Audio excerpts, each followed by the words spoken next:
Yo, what is going on? Geek Corner. This is your boy, Earth Mac, the mad scientist, and welcome back to the Orange Phoenix Media Channel on this fine Saturday morning on October 25th, 2025. I hope you guys had an awesome week. I know things is a little tumultuous right now, for some of you individuals that are working government jobs, that are being furloughed, that are not getting paid. My thoughts are out and prayers are out to you guys, because it's not ideal to work without a paycheck. Like, something Joker said in Dark Knight, if you're good at something, never do it for free. So, and you kind of forced, I wouldn't say forced, but, left without a choice to, work without a paycheck. Hopefully things will get better, you know what I'm saying? But listen, politics aside, bump all that. Man, we're here to have a good time today, man. This is Saturday morning comics, baby. Like, you get up on a Saturday morning, man. Imagine just getting up on a Saturday morning, come over to the Orange Phoenix Media Channel, and let's talk some comic books. You know what I'm saying? What we got going on, man? What things we looking forward to? You know what I'm saying? Some comic book news. Entertain ourselves, man. Get away from the main issues of what's going on in the world, man. You know what I'm saying? So you already know what to do. If you are a new visitor, I want y'all to hit that like button, all right? And if y'all got the hype button, go ahead and hit that hype button as well. Share that amongst like-minded individuals like yourselves, so y'all can talk amongst yourselves about comic books and everything in between. You know what I'm saying? And just give you a little bit of house cleaning. If you are a newcomer to the Orange Phoenix Media Channel, I'm going to tell you what we do. We cover comic book content. We cover comic book content with a little sprinkle of anime in there, you know what I'm saying? With a little sprinkle of video games. But comic books is really the ideal focal point of what we got going on. Now, this week, I did talk about two particular comic books this week. So if you haven't seen the videos, I'm talking about Unbreakable X-Men #1 in the Age of Revelation, and I'm also talking about Rogue Storm of Age of Revelation. And both of those books are really good. Like, Gambit is in his bag. You know what I'm saying? Gambit is in his bag, whether emotionally or physically. You know what I'm saying? But Gambit is in his bag, and Rogue is in her bag. Storm has gone ballistic. So if you haven't checked out those videos this week that I posted, go ahead and check out those videos. Hit the like button on those. Leave a comment, man. Let us know what you think about those two particular titles. Now, upcoming, I will be talking about Binary. Okay, Binary is also part of Age of Revelation, and definitely gonna be talking about that. And then we're gonna jump back over to the DC side of things. We're gonna talk about Justice League Unlimited. So I'm definitely gonna talk about Justice League Unlimited, the latest issue of Justice League Unlimited. Far as today is concerned, obviously you've seen the thumbnail. We're definitely gonna be talking about Milestone Comics being in the main DC continuity. I remember like a few weeks ago, I would say about last month or so, I talked about this. Not in expansion. Not in expansion, but today we're going to talk about it in expansion. That's like the main event. You know what I'm saying? That's the main event. Obviously, we're going to talk about this blind bag controversy. I wouldn't say controversy, but some people like it, and some people don't like it. And give you my thoughts and opinions on blind bags, because I actually have a blind bag. I have a Battle Beast blind bag. But if, it's in that box over here. But haven't opened it. I just want to keep it. But either way, we got some comic book announcements. There is another Age of Revelation title. There is another Absolute Universe title that is coming out. So, yeah, we got a good bit of comic book content to talk about. Something like to tickle your fancy. Now, I will tell you, I didn't have a chance to visit my LCS this week. I did put in a couple orders, right? One thing I ordered was the Birds of Prey Volume 1 with Gail Simone, because she's been advertising that on Threads. Shout out to Gail Simone. Now, she also has a hand in Unbreakable X-Men. Now, if you are very familiar with Uncanny X-Men and that phenomenal run of that, yes, Gail Simone is definitely in her bag. You understand what I'm saying? She is definitely in her bag. So Birds of Prey was one of the ones that she actually did, and that book is thick. You understand what I'm saying? So Volume 1 Omnibus, yes. I've got that on order, and I also have the 4th volume of Bitterroot on order as well. So I'm definitely getting that volume of Bitterroot. If you haven't got those two things, you definitely want to get those two things. Like Birds of Prey Volume 1 with Gail Simone, and obviously with Sanford Green, Chuck Brown, and amongst many others, artists and writers. Bitterroot, Volume 4. Those are two you really, really, really, really want. Now, if you are a collector of comic books, if you're a collector of omnibus, if you're a collector of compendiums and whatnot, I would definitely tell you to go out to Near Mint Condition, that YouTube channel, because I think his name is Uncanny. I don't want to mistake his name, but yes, he does phenomenal work. He always talks about various books, various compendiums, various omnibus, and he goes inside the book. Like he try his best not to spoil things for you. And he'll uncover the book. He tell you the contents of the book, so they let you know what kind of things that you want in a book. Because there's some compendiums, there's some omnibus that don't really translate well. There's some that's like is a mixed bag. It's a mixed bag of stories. Like you might have a continuity of something, and then it skips back to something else. And like, well, damn, you should have put that at the front and kept it moving. You should have did that. But he definitely gives you a review. The ones that I want, though, the ones I really do want, I want X-Men Blue and Gold. That is like the Jim Lee run, Chris Claremont run, like that new wave of X-Men after the first wave of X-Men. When I mean first wave, I'm talking about like Beast when he wasn't blue, and Angel when he wasn't Archangel, and Jean Grey when they wear the yellow suits, the yellow outfits where it wasn't really popular. It's pretty bland. I'm not even gonna hold you. It is pretty bland. So with that new wave, giant size X-Men, and introducing the second wave of team like Storm and Cyclops and Colossus and Wolverine, that is what I'm talking about. And that whole run, I think it's from 1993 to 2001, believe it or not. So that book is thick, man. And if I find a good picture of it, I would definitely show that to you guys. So X-Men Blue and Gold, I definitely want that. Got Birds of Prey coming. Got Bitterroot Volume 4 coming. There's a Dick Tracy omnibus. Believe it or not, there is a Dick Tracy omnibus, and I'm very curious on reading that thing. I'm very curious on reading that, man. I've been in my noir bag. I've been kind of in that. I've been reading Gotham Central. I actually covered like the first chapter in Gotham Central on the channel like a while back, and I got off of Gotham Central, but now that I found like the trade for that, so I'm like, yeah, I'm gonna go read that. But Dick Tracy, believe it or not, if you do not have Global Comics, go ahead and get Global Comics, because you will find comic books like this. You will find Dick Tracy, you will find Gotcha Man, you will find Transformers and G.I. Joe, you will find independent comics, and now they have some Marvel titles as well. So Global Comics might be your central hub for anything that you really want to read. DC, Marvel, Independence, it's all on Global Comics.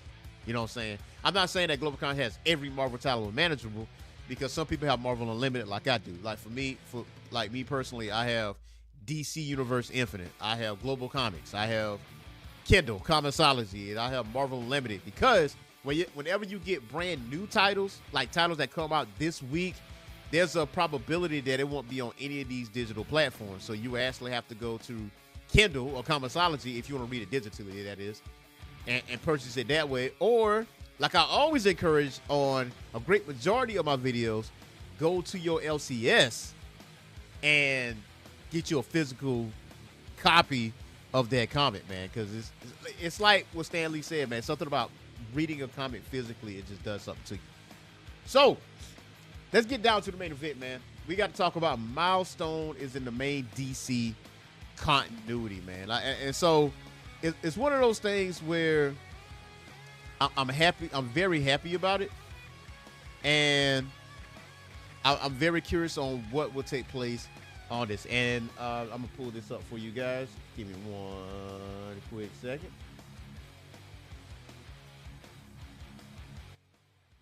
So it says that the new history of the DC Universe #3 by Mark Waid, Doug Mahnke, and Dan Jurgens published eventually today. Goes on in between the events. Now, just a FYI, the New History of the DC Universe #4 is out right now. So if you really want to go out there and check that out, go ahead and check that out. So if you like took a gap and not reading comics for a while and you're just trying to get just a broad stroke on what's going on from point A to point B, I think the New History of the DC Universe is a very good read to actually just start from the beginning and all the way up to the current, and just major events. Like, as far as getting like in the nook and cranny of each event or each character, it doesn't really do that, but it just gives you a broad stroke of things and just gives you an up-to-date view on what leads up to what the current events or whatever the case may be. But either way it goes, it says goes all in between the events of Crisis of Infinite Earths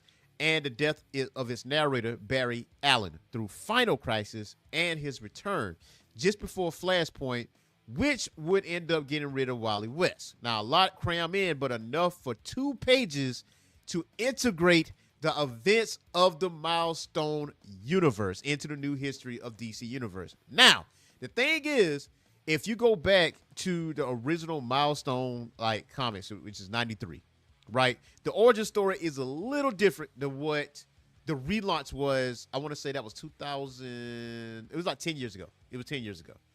But it says here that the U.S. government teamed up with Dakota City's Alva Industries. Now, that's not changed. Like, Alva Industries is still like the main antagonist, or whatever the case may be, to create a new generation of superpowered soldiers. Their test run, however, backfired dramatically when tear gas laced with Alva's proprietary Q juice was used to subdue a group of young protesters. Now, the resultant Big Bang killed many of them, but those who survived, the Bang babies, if you will, were granted various super abilities and began turning Dakota City upside down as new heroes, and villains stormed the streets.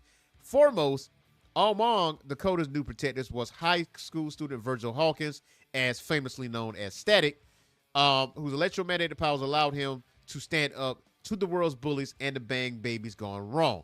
Now, it says rival gangs clashed in Dakota's suburb of Paris Island as power-hungry Bang babies waged war with superpowers rather than bullets. Now, the Blood Syndicate, which is one of the comments I'm reading like way back when. I'm talking about the 93 version. The Blood Syndicate made up the Bang babies from various gangs and led by Tech-9, Wise Sun, and Fade restored peace to the island, making the Bang babies as much as part of the parcel of the DC universe than anything that came before it. Now, if you go further here, it says, though not a Bang baby herself, Raquel Irvin's fate was nonetheless irrevocably changed when she discovered that lawyer Augustus Freeman was, in fact, a centuries-old alien who crash-landed in the American South in the 1800s. With no means of returning to his homeworld, Arnis, a terminus, adopted a human guise and gradually withdrew from the society, seemingly eager to abuse its power against those most need in help. Now, it was Raquel who inspired Freeman to change his tune as a superhero icon, and Raquel became his partner, Rocket, empowered by the technology of the Terminian inertia belt. Now we'll go further to the comments I'm reading right now as well. Unfortunately for Alva, founder Edwin Alva, a city of superheroes and supervillains, was bad for business. So Edwin set plans in motion to frame his protege, Curtis Metcalf, for the Big Bang. Betrayed by his mentor and seeking revenge, Metcalf assembled a high-tech suit of armor as the hero Hardware to fight back and expose his former boss. Now, the heroes of Dakota operated bravely and brightly for a time and then mysteriously disappeared, but I know better than most that heroes rarely stay missing for long. So that last line, though, it says mysteriously disappeared or they were canceled by DC Comics. Yeah.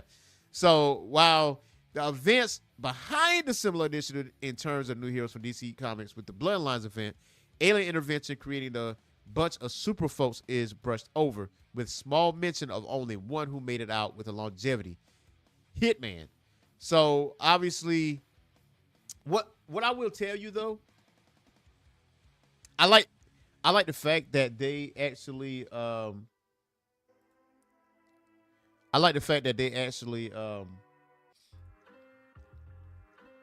acknowledge the fact that the Milestone universe actually exists. Now, I will say this. I will say this. Now that you recognize that this is in the main DC continuity, because when it comes down to the Dakotaverse, it was separate from the main DC continuity. You know, I mean, obviously you had the Worlds Collide event and stuff like that. Yes, you had the Milestone Initiative. You had stuff like that, like special events and all that. But, you know, you really want them to have their footprint in the DC main continuity. You know what I'm saying? Because there's a lot of money to be made. Let me sit up for a second. There's a lot of money to be made with Milestone and DC. A lot of money that could be made here. You know what I'm saying? Like, the things I would like to see, I would like team ups. You know what I'm saying? Like Curtis Metcalf and Mr. Terrific. You know what I'm saying? Like, these two guys are geniuses. Like, imagine those two, like, in some way, shape, or form, like, in a team up. Like, it don't have to be like a lengthy run or anything like that. It could be like just a team up series or whatever. Like, he go visit, you know, Dakota and stuff like that. Like, just see what happens. You know what I'm saying? When it comes down to the power company, which I still want the power company to have a run. What if you put Rocket in the power company? What if you do Static? What if you put Static in the power company? Now, Static has gone on a few solo runs. You know what I'm saying? So, speaking of which, you know, if you don't have this, you know what I'm saying, like Static Season 1, and it is a compact comic for only like $10, right? So if you got something like this, they have solo runs, like the Rebirth of the Cool. You know what I'm saying? So that's out there. If you got DC Universe Infinite, you could definitely check that out.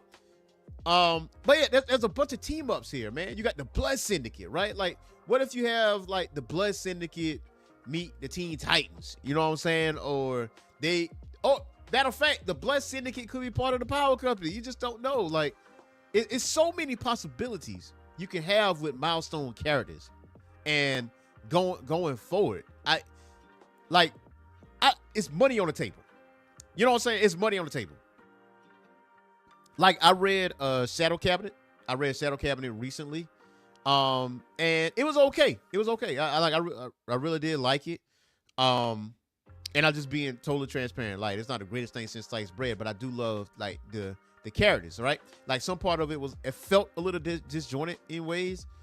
And that could be a testament on me. You know what I'm saying?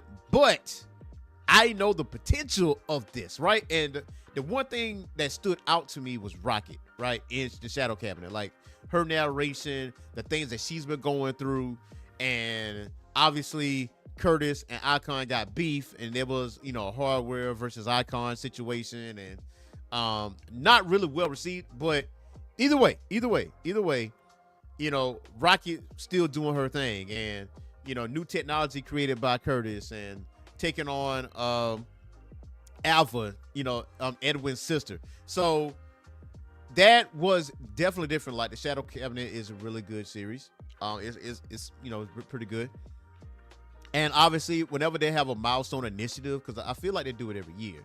It feels that way. Not saying that's what it is, but it feels like they do it every year. But anytime they had like a Milestone initiative, I've made it my way to actually pick up. You know what I'm saying? And if you are not familiar with Milestone Media, now it came out in 1993, and the founders was Dwayne McDuffie, Dennis Cowan. I actually met him. He's really, really, really cool cat. Michael Davis, Derek T. Dangle, and Christopher Priest. Now, the founders felt that minorities were severely underrepresented in American comics and wished to address this. And I'm gonna be honest with you. I read like the first 13 issues of Hardware, like back in 93, right? And let me tell you something. And some people might look at Hardware like, oh, well, you know, that's an Iron Man, you know, knockoff. It's really not. It's really not. It's its own story, and they tackle some things, man. They tackle some things. Like, there was this villain that was hunting down people that was Special Victims Unit. If you watch Law and Order Special Victims Unit, you know exactly what I'm talking about. But he hunt those criminals, right? And he makes them make a choice whether to shoot themselves or shoot him. But if they try to shoot him, they never make it. You know what I'm saying? They never make it. They never make it. Only to find out later, because Hardware is looking for the same villain that is going around doing those acts of violence. It comes to find out that the guy that was hunting them along with Hardware is the villain himself. Like, he has past trauma because of things that he dealt with. I didn't know that it was going to go that dark when I first read it. You know what I'm saying? I was like, yo, this is different. And then obviously, you know, with Static, and they tackle things like, you know, teenage sexuality. Blood Syndicate had people from every bit of walks of life. Even they had a trans character. So, and this is back in like 93. This is back in like 93. They addressed all those things. All those things, right? And what's funny about it is, though, even though Icon is, I wouldn't say the figure like the first one in the Milestone universe, Icon and Rocket, Static, for some reason, obviously Static is like the flag bearer for Milestone, if you really look at it from a fan standpoint. Because Static, if you look at it, Static Shock had a TV show, and obviously that depicted the Milestone, the Dakotaverse, and Static himself, right? And a lot of people call him Static Shock, but it's really Static. You know what I'm saying? And I think they watched the cartoon and they're like, oh yeah, that's Static Shock. That's Static. That's Static. But either way, from that really good show, you put Static in the forefront. Now, mind you, Icon and Rocket is in Young Justice. They are in Young Justice. Now, are they at the forefront, or like they in like the main stories? Do they have a lot of talking points? Not exactly. But they do talk about Rocket being pregnant, though, which is also different, because when you put Icon and Rocket together, and I mean, like, Rocket was not brand spanking new, but she was relatively new into superheroism, only to find out that she was pregnant. And they actually talk about that, her being pregnant and being a superhero, her taking care of a kid and being a superhero. Like, they hit you in the head with that stuff, right? They did not shy away from any of the issues that we deal with in a society. So, but I will say, Static is definitely the flagship bearer for Milestone Media, like for Milestone Comics, because obviously you get these solo runs, right? And you get Static, right? Obviously, Hardware got a solo run. Blood Syndicate also has a footprint, a large footprint of Milestone Media, especially with the amount of diversity in that team and what they were able to do. And because gangs are a real thing, right? And you just took something and turned it on its head, because originally, you know, throughout history, you know, gangs was created to like watch over their community, and it just takes that aspect and flip it on its head and put that in there where they protect the city, they protect Paris Island, they protect, you know, from things that actually happening with like villains, rival gangs that want to do villainy and stuff like that. So Blood Syndicate as well. Hardware, I really do enjoy Hardware. I really enjoy Hardware, man. And hopefully I know someone, shout out to Ellie. Ellie creates like cosplay from scratch, man. Like, for her to create like a Hardware costume, yo, I will wear that, man. I will wear that, yo. I will wear that cosplay. A Hardware cosplay outfit, great stuff. Great stuff. Great stuff. Rocket. I've been really back and forth when it comes down to Rocket. I've been really back and forth. Do she need her own solo run? If it is, let it be like a short solo run. You know what I'm saying? And she has a lot to say. Rocket has a lot to say. I don't know how successful it will be, and it's hard for me to actually say that. I don't know how successful Rocket's solo run will be. You know, I don't think it would be on the level of like Storm, right? Unless Maria writes it. You know, if Maria writes it, or any other original founders, you know, writes it, or whatever the case may be. But I feel like her in a team up, because if you really go back to Shadow Cabinet, her relationship with Static, you know, their dialogue with each other, that really could be something, like what they could do together, like Static and Rocket. That can really be something. Or put Rocket as part of a team, like, or you can have her align with Mr. Terrific. I'll keep going to Mr. Terrific, like align her with Mr. Terrific, or align her with or Green Lantern. You know what I'm saying? So like something like that. You know what I'm saying? Like Icon as a character, man. You know, a lot of people look at him and say, some people that don't know really much about Icon, and say, oh, that's a Superman clone. It's really not. You know, yes, he's an alien. Yeah, he's crash landed on Earth, but he's more like a Martian Manhunter, Superman mixed together. But he still is Augustus Freeman. Like he's still Icon at the end of the day. He still have his own thoughts, or whatever the case may be. But honestly, Icon would be Icon if it wasn't for Rocket. You know, Rocket was the one that motivated him to actually be that hero, to be that guy. You know what I'm saying? So there's a lot of characters. There's a lot of meat on the bone when it comes to storytelling.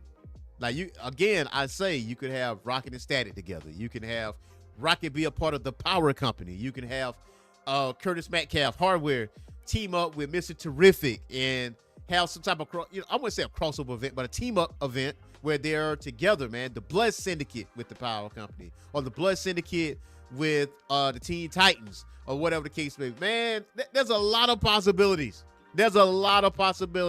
Like we talking stacks of money here. Stacks of money. Don't fumble this bag, DC. Don't fumble this bag.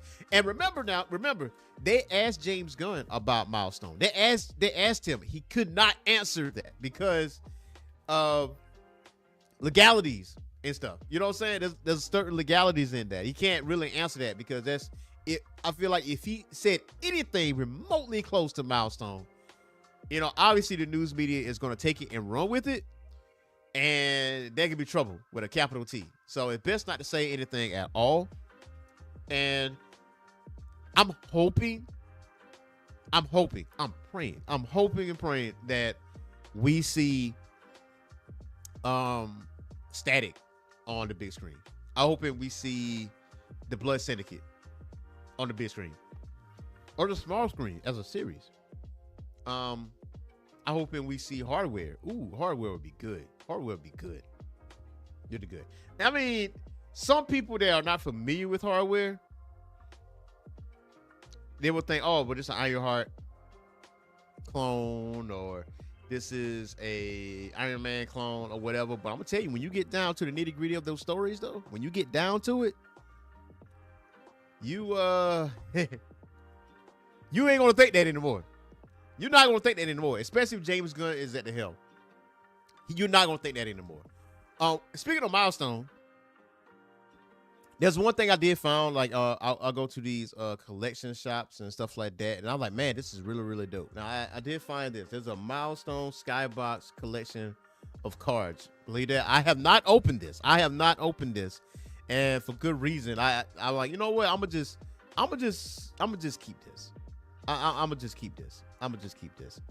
And obviously, Deathlock. You know, Dennis Cowan, Deathlock. If you haven't read Deathlock, you definitely want to read Deathlock. But Milestone got a lot of meat on the bone, for sure. Let us know in the comments, man. What do you want from Milestone? What do you want from Milestone Media? Like, what can Milestone do to help you? And if you're not like overly familiar with Milestone, if you go to the Amazon, there is a compendium. There's 4 of them. There's 4 compendiums, man. Hold on just one second. I'm gonna see if I can pull this up here without actually showcasing my address and all that stuff. You know what? I'm gonna hit the Googles real quick.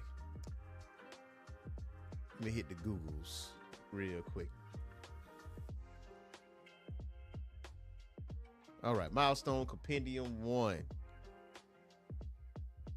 Obviously, that's right here. And this is like Penguin Rent House. So I really didn't want my address to be shown right there. But anyway, so this right here is volume 1. You can get away. Yeah, so this is Compendium 1.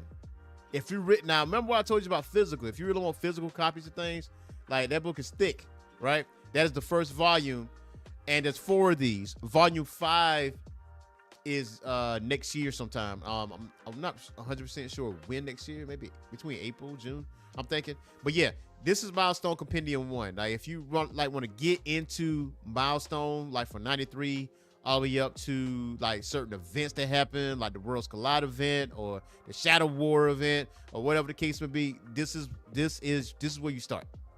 This is where you start. And then you go to Compendium number 2. And let's see here. I got to put out Compendium number 2. Let's see if we can find Compendium number 2. Yeah, see? There you go. So you got Volume 5 right here. Volume 5 right here. That is Compendium Volume 4 right there. You got Compendium Book 3 right here. And you got Milestone Compendium 2. Obviously, Superman is on this. This is going to like the Worlds Collide event, so that's definitely going to jump into that. But these are your books right here. Now, the first book, now on Amazon is like 45 bucks. And 2 and 3 is like between 30 and 35 bucks, which is a steal, by the way. That is a steal. You know what I'm saying? Because if you go back to like certain compendiums and stuff like that, like we're looking in the 80s, 90s, maybe 100s. So these are exceptionally priced. So if you're very much interested in getting some Milestone in your life, if you're very much interested in learning about Milestone, that is where you start. You go to the Milestone Compendiums, and it gives you everything. It gives you all the characters. It gives you hardware. It gives you Icon. It gives you Rocket. It gives you Static. It gives you the Blood Syndicate. It gives you the Shadow Cabinet. It gives you all that. It gives you Alpha Industries. It gives you all technique. Don't sweat the technique. You know what I'm talking about. Just say, hey, definitely want to check that out, man. Especially, you don't even have to be a person of color, man. Like these stories are really good. These stories are really good. Compelling stories, deep stories, and I mean, like I said, when I first read Hardware, there was a certain section of the book that I thought, like, damn, they actually went there. They actually went there with it. So, very good book. Now, I think there is a static. There is a static book. Not the one that I showed y'all earlier. There is a static book. Let's see if I can find that for you guys. Because ironically enough, there was DC Finest. There it goes. Give me 1 second. There we go. DC's Finest comic and Playing with Fire. So if you want that in your collection as well, go ahead and get that. Obviously, this is one of them. Season 1, really, really good. Shadows of Dakota. There's a good bit of static out there, man. There's a reason why he's a flagship bearer out here. You know what I'm saying? There's a reason why he is, and very much like that. So next thing we definitely gonna talk about is blind bags. Like, our blind bags is an issue. Now, if you're not familiar with what a blind bag is, it's like you ever get a comic book that is like wrapped in plastic, but the plastic is completely covering the book. You don't know what's in there. You don't know what kind of cover you're going to get. You might get an extremely rare cover. You might get a common cover. You just don't know. It's basically, if you had a bunch of toys in the cereal box, you don't know which toy you're going to get, that kind of thing. Or if you go to McDonald's and get yourself a Happy Meal, you don't know which toy you're going to get. Oh, that's what I'm talking about there. So that's what blind bags are in the guys of comics, and it's making its way again. But the thing is it a problem? Is it a problem? So according to CBR, and writer is Brian Cronin, and said, in case you haven't noticed, the comic book world is slowly but surely getting into the blind bag movement. Blind bags are sealed comic books where you don't know what cover you're getting until you open it up. You could theoretically get a really rare variant cover, like I said earlier. In some cases, like DC with his blind as a bat blind bag, Batman #1, and its lights out blind bag for DCKO #1. The blind bag costs extra money in case of Batman #1 at least. Variant covers were all foil covers. Now, in other cases like IDW and Teenage Mutant Ninja Turtles #13 blind bag, and Marvel with its blind bag for Ultimate Endgame #1, the price is the same as the regular book. You just don't know what you're going to get inside. And he says, these blind bags have become major sales hit and have even caused some drama with regard to the practice of some retailers opening the blind bags before the book officially goes on sale and selling the covers that they pulled from the blind bags online before the book came out. Since the books wouldn't arrive until after the book officially went on sale, retailers felt that that was fair game. Since you're allowed to pre-sell other comics before they come out as long as they ship after the on sale date. Here, though, the argument was that the mystery of what was in the blind bag was part of what was being sold, and thus retailers aren't allowed to open them and sell them before the on sale date of the comic book. So I think that's a little shady. I don't think my LCS does this. Let blind bags be blind bags. If you're going to have a blind bag, just let it be a blind bag. You like, put it out there. You know what I'm saying? Like, I understand the money making aspect of it. You get first dibs on it. But come on, man. It's like right here, this line here, it says that these blind bags have become a major sales hit and have even caused some drama with regard to the practice of some retailers, some, not all. Some retailers opening the blind bags before the book officially goes on sale. I got to see what's in the bag. What's in the bag? What's in the bag? But me personally, if you got a blind bag and you don't know what kind of comic that you're going to get, man, let the consumer get it, man. Don't open up these blind bags. See, there's like with some people, because I go to certain conventions and stuff, and I'll be ear hustling, right? I'll be listening on things. There be some people that walk around is like, I don't know if I can trust this vendor. I don't know if I trust this person because I feel like they open this bag up before they put it back in the bag and reseal it. You know what I'm saying? Like, there's people that have that thought process, right? So it's not registering. I know my LCS is not doing this. I know that for a fact. Like the LCS around the area I'm in, not doing this. But like you said, there's some. So that's where things kind of go off the rails here. And he says, as we see more and more of these blind bags pop up, Mark Spears Monsters is just having every issue be a blind bag. Now, it leads to the question of whether these things are a good thing for the comic book industry. I'm of two minds on the subject. I'll explain. And he says, what's the upside of it? He says something that the comic book industry has been seeing a lot more of in the last year is the rise is enthusiasm. That goes back to what I said last week.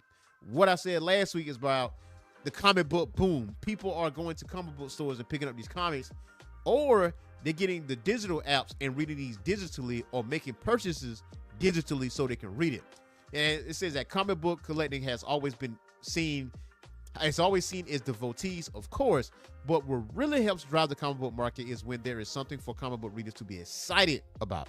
Now, the Absolute Universe, the Ultimate Universe, and the Energon Universe have all led to major hits that we haven't seen in quite a while. And the comic book industry is very much a case where a rising tide lifts all boats.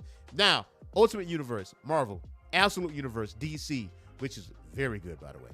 Very good. Which you're going to touch on that a little bit later on. And the Energon Universe. Now, I didn't expand on that. So the Energon Universe, if you are familiar with Transformers and G.I. Joe, they are part of the Energon Universe. Like, they know of each other. You catch what I'm saying? There's also Void Rivals, which is really good. So it's kind of like the earlier years of Transformers or whatever the case may be. So when they have a crossover event with G.I. Joes and Transformers, we don't know. Right now, there's a Dreadnought War in G.I. Joe, and Dan Mora is the artist for Transformers. I think Robert Kirkman.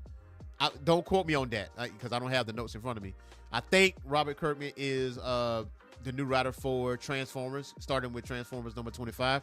So definitely want to jump into that. So that is the Energon Universe. Those three major events or those universes or whatever, definitely part of that comic book boom. Highly credited for that. And he says that, in other words, when people are coming into the local comic book store to buy the latest Absolute Batman or Absolute Wonder Woman, you have a very good chance of selling them some other comic book as well. That was so big about comic book collecting in the late 1980s and 1990s, where comic books like Uncanny X-Men by Chris Claremont and Jim Lee and Spider-Man by Todd McFarlane was drawing in so many fans that they helped all other books as well. That was certainly the case in 1966 when Batmania helped lift the entire comic book market. Now, a lot of people don't realize DC Detective Comics. You know, Batman. Let me tell you something. Back in the 90s, X-Men was the hit. That is still the best-selling comic book in history. like Jim Lee's X-Men. Like the artwork, everything was fire. You know what I'm saying? You know, it's a wrestling term. Thank you for the house. Yeah, other comic books need to thank the Spider-Man, the Tom McFarlane Spider-Man, the Chris Claremont and Jim Lee's X-Men for the house. Because when you walk in that comic book store, obviously you're going to make a beeline for X-Men. Obviously you're going to make a beeline for Tom McFarlane Spider-Man. And 1966, obviously you're going to make a beeline for the Batman comics, right? But while you're in there, you're looking at other comic books. What else is of quality? What else is out there? Because there's a possibility this may be just as good as what I originally came in here to get. It's the house. It's the house. And he says the blind bag program helps feed into that enthusiasm through all of the online videos where people open up their blind bags on camera to see what they get. We see this happen all of the time in the world of Pokemon and baseball cards, and people really get into this stuff. And the excitement you get from seeing people celebrate their variants in certain infections. So the issue here, though, is, of course, you only get people that decided if they care about the blind bag. If you start doing blind bags on every other comic book, that enthusiasm will likely fade. However, at the moment, the enthusiasm is very, all caps, high for these things. And that is hard to poo-poo too much. Now, that's an idea. That's an idea. That is a grandiose, that's a grandiose idea. And I'm gonna tell you why. That might be a good idea for me. I might go to a comic book store, grab some blind bags, and actually open them like for you guys. Like, you know, on Saturday morning comics, like that'd be a segment. So if there's a blind bag out, go purchase the blind bag. And we actually just open it up together and see what we get. I feel like that could be a definite thing, man. That could be a good thing. That could be a good thing. So now he says, what is the main problem with blind bags? And he said, though is the main problem with blind bags, you likely recall the Arrow comic book gimmick covers. This is a very similar current blind bag movement in the sense that people were initially extremely excited about seeing foil covers or glow-in-the-dark covers, but over time, there were so many of these covers that people were no longer excited about them. True. Now, similarly, the comic book world is filled with variant covers for almost every title nowadays. Most titles have at least 3 covers and sometimes even more. And when comic books first started doing variant covers, they were a novelty, and now they become a standard. Now, he also says that, however, here is where blind bags are differentiated from these other type of products. Now, at the end of the day, with variant covers or gimmick covers, people are buying it for the actual product itself. Art Germ is one of the most famous comic book cover artists because people actively want comic book cover drawn by Art Germ.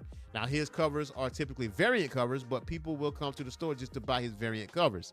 The same goes for Mark Spears and Derek Chu and many others, and that's fine. But the drive is for the work of the artist. True. So there's other artists too outside of Art Germ and everybody else. So that could be oversaturated. That is a problem. That is a problem. That's a problem with video games. That's a problem with comic books. You know what I'm saying? Obviously, okay, let's put this in video game terms. Hero shooters, like games like Overwatch, right? They put out so many other games that were similar to Overwatch. Marvel Rivals, they took a bite out of that and became successful. Battle Royale, you got PUBG, you got Fortnite, you know, all these other games, right? And you got Warzone. It's so many people, Apex, you know, Apex Legends. So you got those, right? Trying to take a bite out of the Battle Royale system. Oversaturation. It's only a handful that is really good. And this could be a similar effect right here. And he says like when they were gimmick covers, they were silly, of course, but people were collecting them because they thought they looked cool. They were cooler than just a standard cover. So there was a benefit to the reader of having the cooler cover than the standard one. So again, you were picking a piece of art and choosing to buy something based on the work itself. Now with blind bags though, you are purchasing the chance of getting something rare. In other words, it's basically just like playing the lottery. You're not buying a cool cover, you're buying a chance at a rare, i.e. valuable cover. Now this there is a disconnect there that goes away from the historical enjoyment of cool comic book art and into pure gambling. That is where the disconnect will be. Again, plenty of comic book fans are really excited about blind bags, and I don't want to yuck their yum, but I also don't want to get too far away from the celebration of cool comics rather than scoring some valuable commodity. That is also a thing, right? Because a lot of people, especially with like, because at one point I even attempted this. Transparency, I even attempted this. There's like anime cards, like from an anime game, and you can get like rare cards, like I think it's Lorcana, like with Disney. I got hooked on it.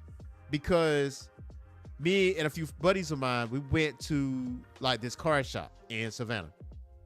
And the first stack of cards that I bought, I had a rare card. I had an Elsa card, like the foil Elsa card. And I don't know how much it is now, but it was a pretty penny, right? I'm like, dang, I think I hit the lottery, right? Didn't sell that card though. Still have it. Okay, fast forward. Same weekend, next day, went back, bought another stack of cards. Guess what I got? Another rare card, right? And I forgot which one it was. But yeah, definitely got another card, right? Then next day, like 3 days straight, right? Rare card. And I'm like, wait a minute, are these really rare or I'm just lucky? And couldn't find out I was just lucky because I tried to do this like later on, buying a stack of cards, right? And didn't pull Dilly Squad, right? I had a lot of common cards. So did fall into that trap. Definitely fall into that trap. But the thing is with that is that's where the disconnect can be. There are people that collect comics, and there's people that collect comics to flip it and sell it. You know what I'm saying? So there's people that does that. And to a certain audience, that is appealing. But from a comic book spectrum of people that just like enjoying the art and enjoying stuff like that, there's an audience for that too. And I feel like that audience is a little bit wider than the monetary audience, if that makes sense. Because there's people like the writer of this article said that just really enjoy the art, right? So yeah, I'm still thinking about doing blind bags because I do love artwork, right? I really do love artwork. So, you know, considering the fact that it's a blind bag, and you just uncovered it and like, oh, well, I can put this on the market. Now, I mean, if I don't want it and I appreciate the art, yeah, I will sell it, obviously. But that's not going to be my first agenda. That's not going to be my first thing I want to do is like when I pick out this, you know, take out this comic out the blind bag and this might be something that was rare. You know what I'm saying? Now, you let that bitch be like 5 figures, though. You let that be 5 figures. I might have to get that. You know what I'm saying? I might have to, here you go, player. Here you go, player. Yeah, I might have to let that go. You know what I'm saying? I might have to let that go. You know, I got to clean up a little bit. I got to clean up. I got a bunch of books around here. Like, this, I can do away with this one. But, I mean, that also is a boom in itself. If you watch Netflix, there's King's Collectibles, and there's a lot of, like, sports cards and stuff like that that's out. And there's a lot of rarity. And I think for people that want consignment, and they watch this show, they're like, but damn, I got a bunch of stuff in my closet. I got a bunch of stuff like laid out somewhere. So let me go to these let me go to these yard sales and see if I can pick up something, because people just want to give away stuff in yard sales. Like, some people don't know the value of the things that they do have, right? And I mean, obviously, Gary V, like, he does yard sales and stuff like that. So it's one of those things. But I love blind bags, but keep it rare. Don't do it for every single comic book, because at that point it's going to become oversaturated. And then if you are a seller, if you are a reseller, then the market's going to go flat real fast. Y'all remember the comic book covers that had the hologram like spot on the cover of it? Like, I think it was Fatal Attractions X-Men. They actually had like the holographic like little spot on the cover of the comic. Remember that? I really do remember that, man. And that became, I saw it so much, it was like, I don't want it anymore. that kind of thing. So we got some upcoming comments to talk about, man. And first thing we are going to talk about is crossover event with DC and Marvel. Obviously, we've seen the Marvel side of things. And this is a sneak peek on the DC side of it with Grant Morrison and Dan Mora. Now, again, Dan Mora does a phenomenal artwork, y'all. Phenomenal artwork. This man is in his bag when it comes to stuff. So this is one of these right here. Well, did I say DC? This might be the Marvel side. Who knows? But play attention. Obviously, you see this Batman Deadpool. Really, really good. Really good. This is the one I'm interested in right here. This right here. John Constantine and Doctor Strange. Now, I'm an old head, and this I was like, man, what about Dr. Fate and Doctor Strange?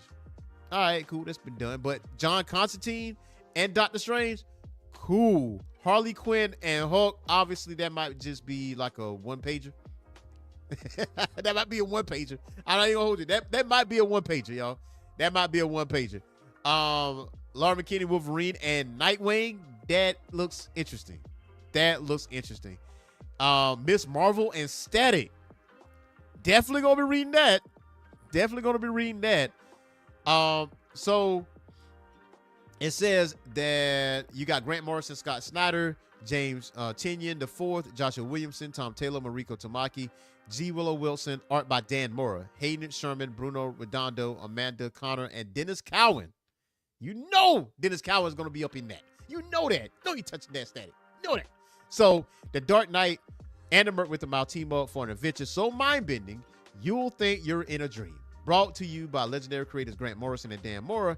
And be sure not to miss these incredible extra stories. Scott Snyder, James Tynion the fourth, Joshua Williamson team up with Hayden Sherman for the magical Constantine and Doctor Strange tale. Tom Taylor and Bruno Redondo bring you an epic Nightwing, Dick Grayson, and Laura McKinney Wolverine story. Mariko Tamaki and Amanda Connor smash Harley Quinn and the Hulk. And G. Willow Wilson and Dennis Cowan tell an electrifying Static and Miss Marvel yarn. The retail is $7.99. It will be released November 19th of this year. So you don't have to wait that long for this. Don't have to wait that long. So John Constantine, Hellblazer, and Doctor Strange, man, this is really good. This is really good. I'm with that.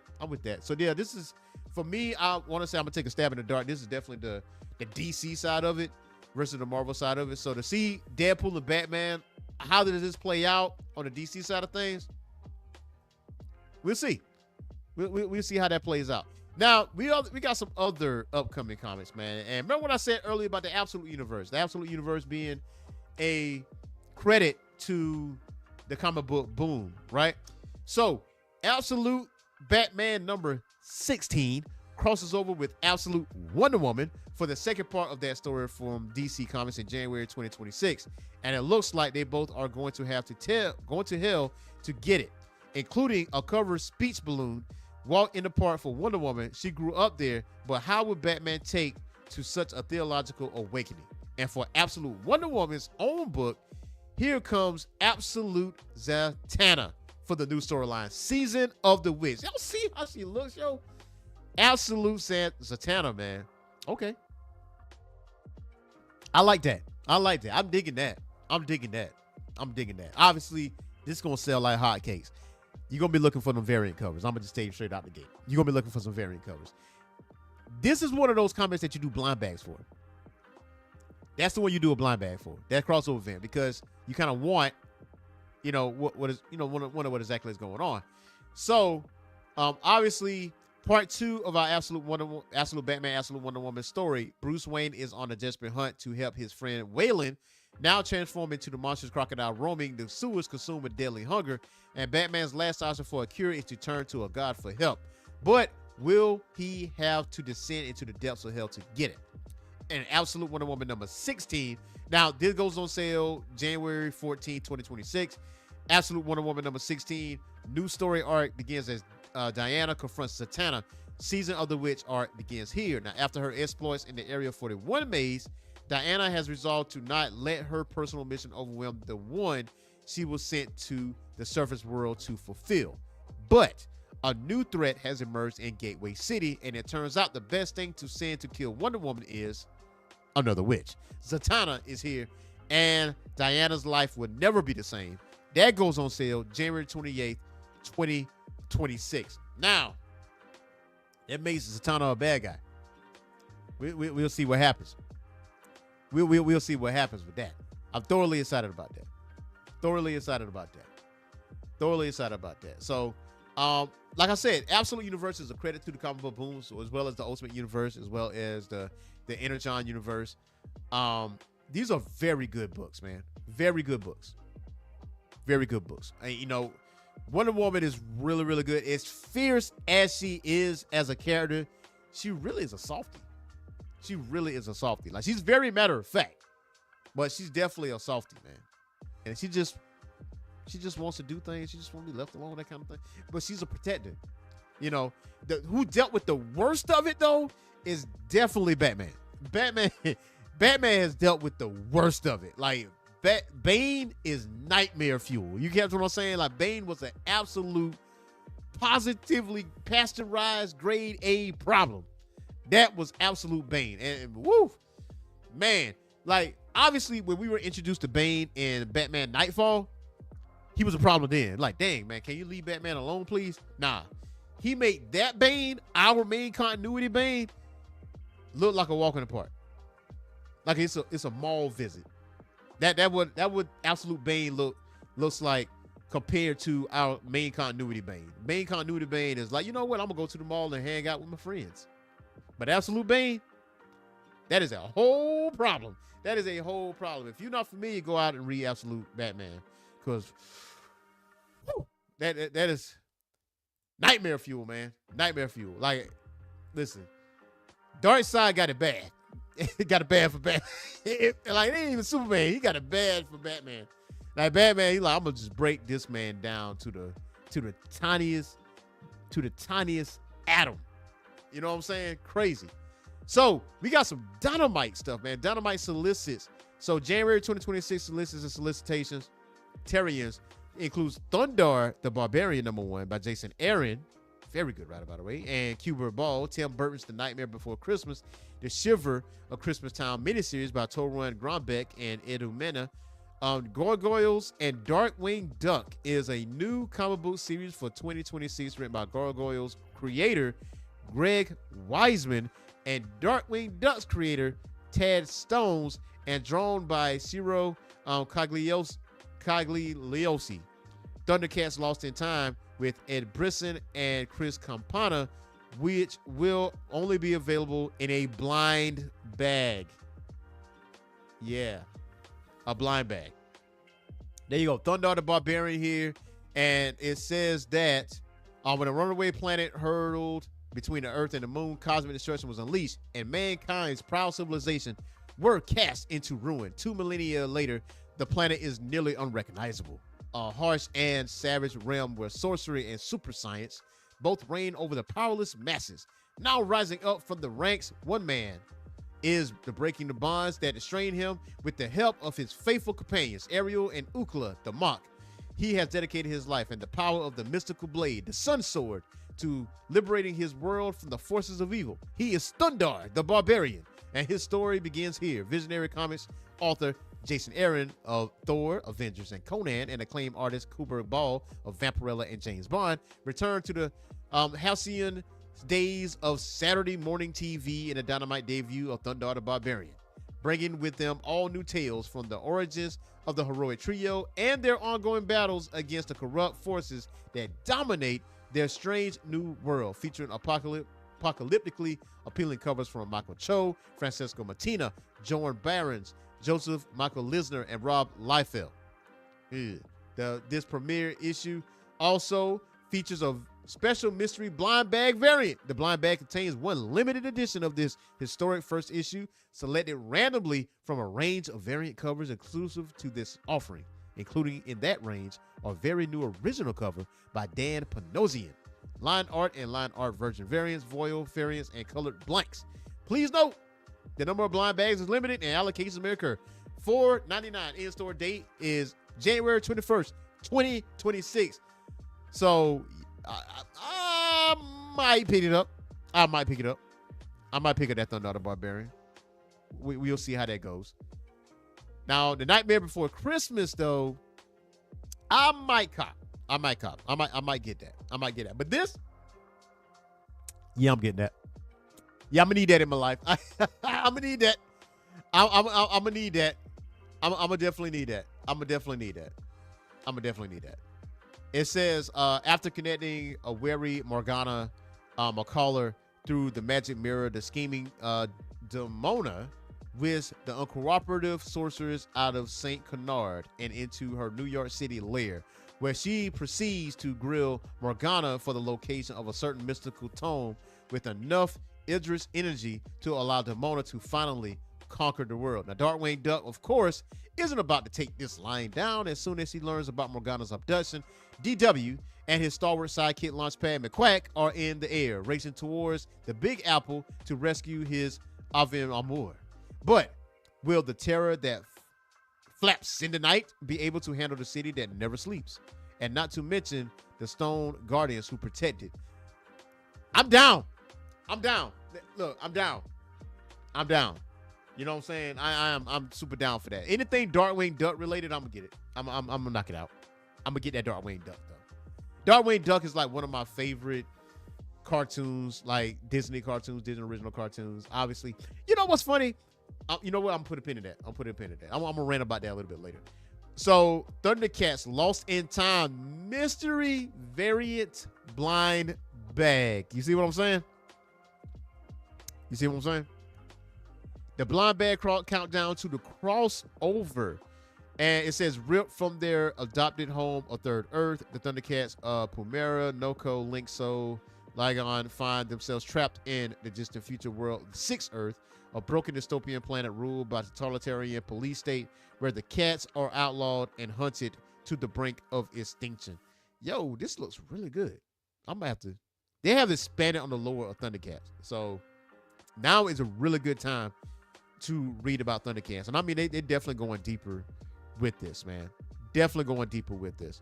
Red Sonja cannot. There's a card binder, trading card set.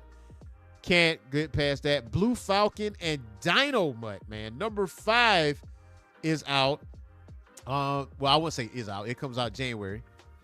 So if you are a Blue Falcon, Dino Mutt fan, DuckTales, that is also out for Dynamite Comics. DuckTales number 11. The Lion King, that's another good one as well. Scar is actually a good storyteller. Maleficent is out there. Stitch. There's a lot of Disney titles out here. Now, there's classic Thundercats as well. Definitely want to check that out.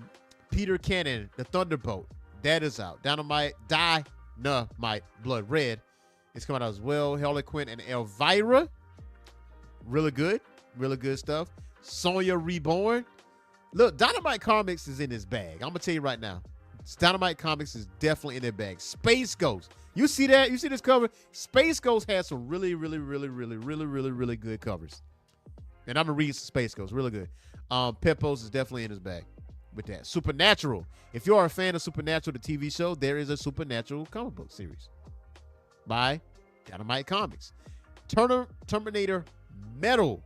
Yo, I'm very curious about Terminator Metal. I might pick up number 1 and actually read that and check that out because it looks really good. So, and I'm very much in that. Shocking Secrets Revealed and Thundercats number 23. Panthro, that is a very good cover for Panthro, man. I might have to cop that. I'm gonna have to get that and frame it somehow, some way. There's Vampirella Chronicles, and I noticed something is missing. We got Army of Darkness. We got Garbage Pail Kids. I remember that. That's way back when.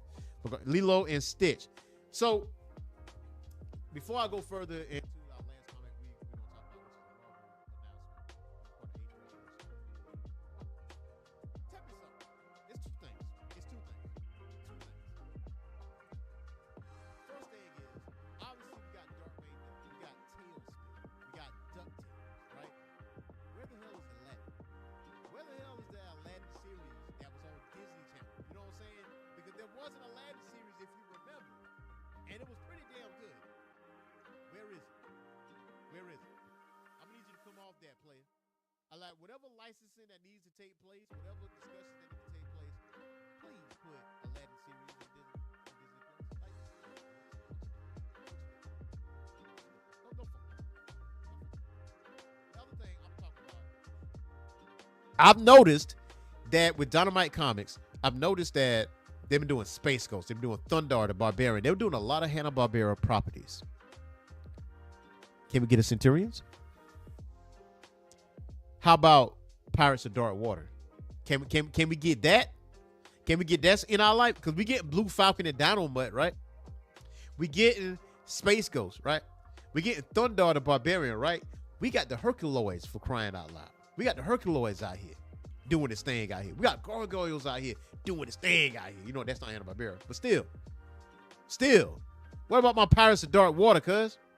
How about you come off of that? Because I'm going to tell you, I got Pirates of Dark Water downstairs, the DVD collection. I got that right now. The season didn't end.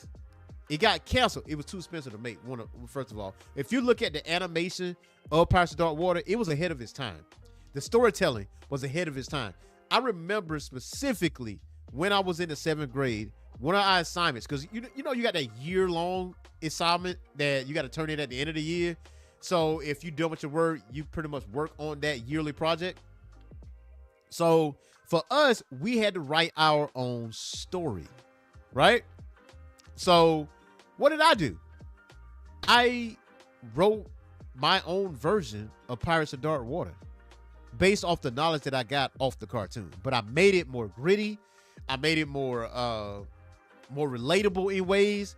And from a standpoint, like at one point or another, I don't know why this was lost on me. I don't know why this just went away from me, but I used to write stories a lot. And I wrote the ending of Pirates of Dark Water, right? I wrote the ending of Pirates of Dark Water. Crazy, right? Crazy. I might do that, man. I might do that. You know what? I might pursue a dream. I might say, hey, who do I need to talk to about writing the Pirates of Dark Water? You know what I'm saying? But because that story needs to be told. That story needs to be told. That's one of the best stories from Hanna-Barbera time period, right? Pirates of Dark Water. And SWAT Cats. Oh shit. SWAT Cats is another one. What can we get some SWAT Cat comics up in here? Not only Pirates of Dark Water, can we get some SWAT Cats up? Because we getting that Centurions. I'm sorry. No, we getting that Thundar, right? We got that Space Ghost, like I said. So come on, man, just blanket that thing. Just kill it. Just blanket that thing. Because we need that. Now, if you are a fan of Centurions from back in the day, like Power Extreme, if you got Tubi, the Centurions series is on Tubi. It is on Tubi. So if Centurions is there, I don't think Pirates of Dark Water is far behind. I really don't think it's far behind. But we need it though. We definitely need that, man. I probably just gave myself an idea. Like, what if I write Pirates of Dark Water? Let's get my creative juices flowing. You know what I'm saying? But it would require me to actually like rewatch Pirates of Dark Water just to get the lore of it. You know what I'm saying? But either way. Now we got one last announcement. And let's see here. We are pulling up some information as far as Marvel is concerned, because Marvel has a book coming out. Marvel had a book coming out for the Age of Revelation. It's called X-Vengers. I'm sorry, not X-Avengers. It's X-Vengers by Jason Liu, Sergio Davila, covered by Mike McCone. It says Earth's mightiest, hated, and feared 10 years later. Earth still needs the Avengers, but what happens when those who are left have transformed into mutants? Donnie Moonstar leads a new team of Avengers: Hawkeye, Vision, Water Widow, Shang-Chi, Variable Man, and Cannonball to protect the planet. But can these X-Vengers protect all of Earth, including Revelation territories. Now, it comes out October 29th, so that's not too far off. That's not too far off. Let me know in the comments. Do you want me to cover this? Do y'all want me to cover X-Vengers? Because I could definitely cover this. I mean, but yeah. So you got Danny Moonstar, you got Hawkeye, you got Vision, Variable Man, Water Widow, Cannonball, Shang-Chi. These guys look different. So obviously, with the Age of Revelation, this X virus came out and it either killed humans or turned them into a mutant. It did one or the other. So it's kind of like the legacy virus, but different. So obviously, Shang-Chi looks right here. You got Donnie with the Avengers jacket on it, which now she's Captain America, by the way. Just to let you know, she's Captain America. You see that shield she carrying? Yeah, Steve Rogers gave her that. People are upset. So people are going to be upset. People are going to be upset. Let me tell you something. If you go online, if you go on Threads, not Threads, but if you go on Twitter, because Twitter is a little hateful, I'm going to tell you right now, you're going to get cooked up. You're going to get cooked up. If you got anything bad to say about Danny Moonstar being Captain America, because your racism going to show. You know what I'm saying? You're going to get flamed up. Got his ass cooked. He got cooked. Adrian, you didn't go down. Easy. You're going to get cooked up. You're going to get cooked up. But yeah, Danny is the leader of these X-Vengers, and Cannonball is dead. You know, this interests me. This interests me. I might cover this just off GP. I might cover this. Like it might be something worth checking out. Also, obviously, Cannonball still has his abilities. Vision is Vision. I mean, obviously, nothing's going to happen with him. But if you look at Hawkeye has 6 arms. He got 6 arms. You know, he's Spiral. He's Spiral. That's who he is. That's who he is. So obviously he got transformed. And also we see, okay, Variable Man is obviously Giant Man, but it's somebody else, I would assume. This is actually really good. This I like the artwork here. The artwork looks pretty good. October 29th. October 29th. This a 6-armed Hawkeye is a goddamn problem. You know what I'm saying? Like, not only this man is super duper accurate with just 2 arms, but you got 6 in those joints. That means you got several arrows coming your way. So even if you miss one, the other 2 gonna hit. Like, you know what I'm saying? That's a cheat code. That is a cheat code. That is a straight up cheat code. So X-Vengers, yeah, I might get it. I might get it. Man, Age of Revelation is turning me. I still haven't read Amazing X-Men or the regular X-Men. I haven't read those. I don't really have any interest in those. But how it affects other people outside of that is what I'm interested in. That is what I'm interested in. So X-Vengers comes out October 29th. So like in 4 more days. So yeah, I'm picking it up. I definitely cover that for you guys. Definitely cover that. I like this cover art, man. This cover art is great. I like this cover art. I like this cover, man. I might call my LCS. I'm like, yo, let's put some stuff on the pull list. let's put some variant covers on the pull list. You know what I'm saying? Let me get that. Let me get that Danny Moonstar with the Captain America. Let me get that let me get this one. Which cover is this? Okay, this is a cover image of number 1 Pablo. Oh, no. This one. Okay, this is a variant cover. This is a Greg Land variant. I like this Greg Land variant. This is Jason Lou Sergio Davila. I like this one. So those 2, yeah, I'm a cop. I'm a cop. I'm a cop. Definitely get that. X-Vengers, man. That's wow. Ooh boy. Ooh wee. Ooh wee. Ooh wee. Ooh wee. Ooh wee. Ooh wee. Ooh wee. I don't know what it is. But Danny Moonstar, like, you know what? I'm gonna be honest with you. I'm gonna give you total transparency. So let's look up. Let's go to Marvel Unlimited. Let's go to Marvel Unlimited. Let's look up Danny Moonstar. Let's see what her abilities. Let's see what her abilities at. Danny Moonstar. See what we got. Okay, Daniel Moonstar's first members of the Professor X New Mutants, and it has continued to take on roles in other teams like Fearless Defenders and Valkyrie. Now, it doesn't tell me what her abilities are. Yeah, there we go. Income full support. There we go. There we go. All right, now we getting there. We getting there. I'm sharing it. I'm sharing it for the masses. We're here with it. So now, as one of the original members of the New Mutants, the Cheyenne-born Danielle Danny Moonstar is a brave warrior who teaches the next generation of mutants at Xavier's Institute. She becomes Valkyrie, and uses her skills and knowledge to protect humanity. Now, on the Marvel continuity deal, her durability is a 2, her energy is a 3, her fighting skills is a 4, intelligence is a 2, speed is a 2, strength is a 2. I think they're shortchanging her, Marvel. Quit doing that.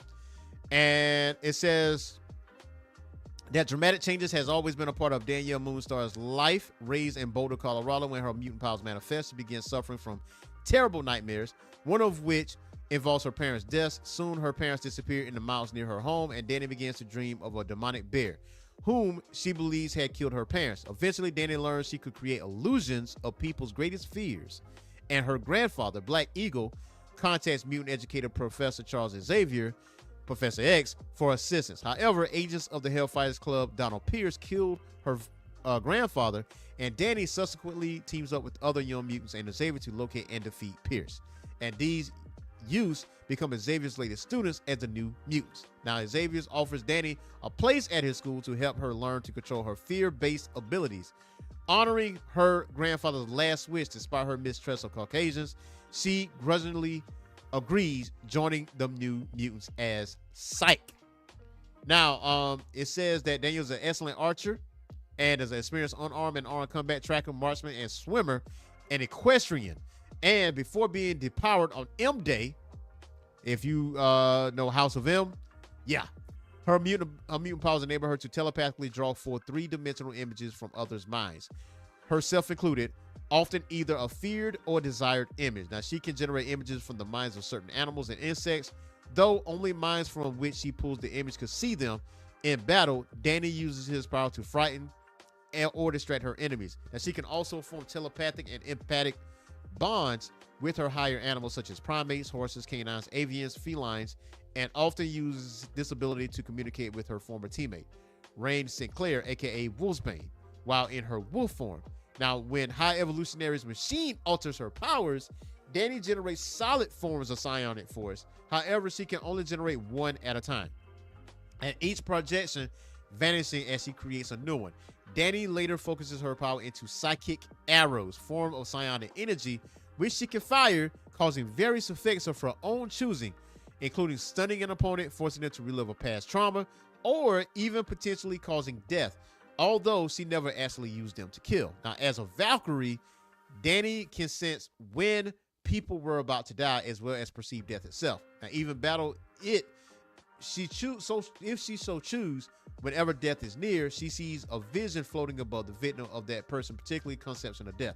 She can also sense if an opponent is any sort of undead being, and can sense if death has occurred recently around her. By combining this ability with her illusion powers, she can replay an illusion of recent deaths, and this ability persists after Danny left Asgard for good, but vanishes with that realm's destruction. So yeah, she's all right. So I think you take the abilities that she do have and you compound that with Captain America's vibranium shield. Now again, like with the X virus coming out, like this may alter mutant abilities, right? So take Nightcrawler for instance. There is the last Wolverine, right? And it's a Wendigo type of character that is Wolverine, just paying out respect of Wolverine. But Nightcrawler is introduced in that comic, right? But Nightcrawler is not pointy ears, blue skin. Nightcrawler, he looks human. Now, German, obviously. He looks human, and he's married. So that virus that was spreading out through Revelation may alter Danny's powers. They may give her something else. You know what I'm saying? Maybe it amplifies it something to a certain degree. You know what I'm saying? So there you go with that. That's where you're at with it. So we'll see what happens, man. X-Vengers, man, it intrigues me just a little bit. It intrigues me. It intrigues me. But listen, that's what you got to do, man. Hit that like and subscribe button and that notification bell, man. That is it for our show today. A Saturday morning comics, man. Thank you guys for actually hanging out with me, man. Even though, y'all hit that like button, you know what I'm saying? Hit that like button. Let us know that you are loving this show, man. Next time, hit some comments. Comment on the show, man. Comment, like, any questions that you want to ask, man. We could definitely research it together. If I don't know it off the top of my head, that is. We can research that stuff together. Be on the lookout for Binary next week. Be on the lookout for Justice League Unlimited. And maybe X-Vengers, too, man. That's piquing my interest a little bit. And, again, like I said, if you are curious about Milestone, if you want to refresh your memory on Milestone, if you haven't read Milestone at all, I highly encourage you guys to get the Milestone compendiums, right? Milestone compendium 1, 2, 3, and 4. That way you can get just acclimated. And the Milestone initiative took place 10 years ago. The Milestone initiative, go ahead and read those as well. And obviously the new history of the DC universe, definitely read those as well, especially if you're someone that took a step back, took a break from reading comic books because life be lifing, life. Some people read comic books and step away and never come back. But also, before I get out of here, I'm gonna show you guys something. Obviously, transparency is my game. You know what I'm saying? Transparency is my game. I'm gonna let you know what I've been reading out here on the global comics area, man. Like, global comics, guys, you need to get this. Obviously, I got the Saturday morning version of Teenage Mutant Ninja Turtles. They chose violence. I'm gonna tell you something. That is out of pocket, y'all. That is out of pocket. Temporal by Stephanie Williams. Temporal is out. Time traveling. And matter of fact, Stephanie Williams will be a guest on this show next week. We definitely going to be doing a recording of that show. If you are a Patreon subscriber, you will get first dibs on that. You will definitely get that interview, especially if you are in the $15 tier. That's just something special for you guys.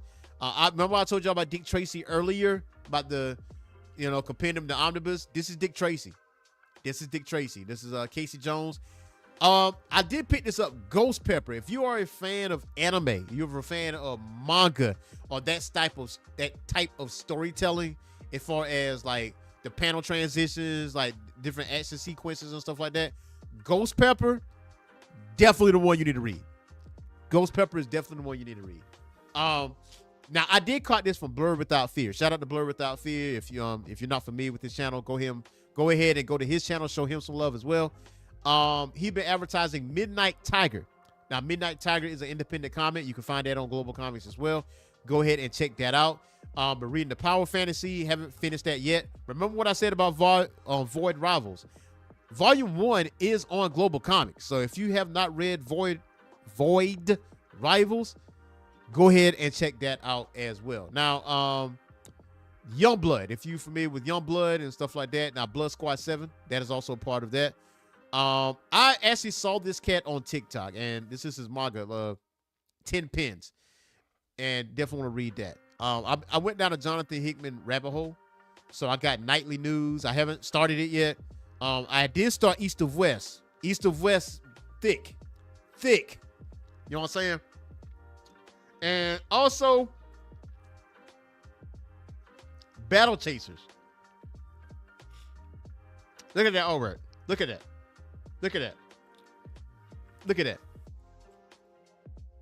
Read Battle Chasers, man. Battle Chasers is really good. Obviously it's in a collection now, but back then there was a gap. Let's say there was a gap. You had to wait a little minute. And there is a Battle Chasers video game, and I think the creator took a break from making the comic to make the video game, and it's an RPG. And on Steam, it got like high marks, but I haven't sat and played it. I think it's turn-based RPG, which is, I have no issues with turn-based RPGs or whatever the case may be. But if you like Battle Chasers, you would definitely like Ghost Pepper. So I'm definitely going to crack open Battle Chasers. That's going to be one of the things I'm going to be looking into. So just give you a little bit of peel back the curtain a little bit, let you know what I'm reading. But if you are not familiar with Global Comics, I put some of my co-hosts on this. Like Boogie Blends and Vivo the Vibe, they both subscribe to Global Comics, and they've been reading I think Boogie's been reading The Batman Who Laughs, so he's going back to that. And Vivo's been catching up on her webtoons, so she'll be definitely doing that as well, because webtoons are on here as well. Now, speaking of my co-host, our next show will be next month. We made a decision, came to an agreement that we're gonna do like a live show at least once a month as a co-host type of situation to free up time for me to cover more comic book content or whatever the case may be. So they still with us, all right? They're still with us as far as the crew. It's just gonna be like a once a month type thing going forward. Also, the bi-monthly digital magazine for Orange Phoenix, right? So the Orange Phoenix magazine, for the rest of the year, there will not be a new issue of Orange Phoenix magazine. So January will be the brand new issue, starting the new year. 2026 will be the new issue of Orange Phoenix magazine. If you are a Patreon subscriber, I'm gonna put a notation in there as well. Let you guys. But to supplement that, I will be putting more content in with Patreon to supplement the magazine. Obviously, the magazine is on Amazon as well. So if you type in Orange Phoenix magazine on Amazon, you can actually check out the current issue and past issues as well. The most recent issue, we covered GalaxyCon, Raleigh GalaxyCon back in July, as well as other conventions, and we talked about certain anime, certain manga we were reading and stuff like that. So that, I would say with Orange Phoenix magazine, is less comic book content. It's more like anime, movies, pop culture, stuff like that. So definitely in there like swimwear. So we got a lot of things coming down the turnpike. So hope you guys have a awesome day. Awesome Saturday, man. If things are looking bright and sunny out here on this Saturday morning, go get you some cartoons. Get you a bowl of cereal. Tubi got a lot of retro content. Got a lot of retro cartoons. So if you want to relive your Saturday morning lifestyle, get you a bowl of cereal, man. Crack open that Tubi. Play some Centurions, some Cops, some He-Man, some G.I. Joe, some Transformers. Go ahead and check it out. Reboot. They got Reboot. On there. They got Reboot on Tubi. Man, go check that out. So until next time, y'all, holla at you. Peace.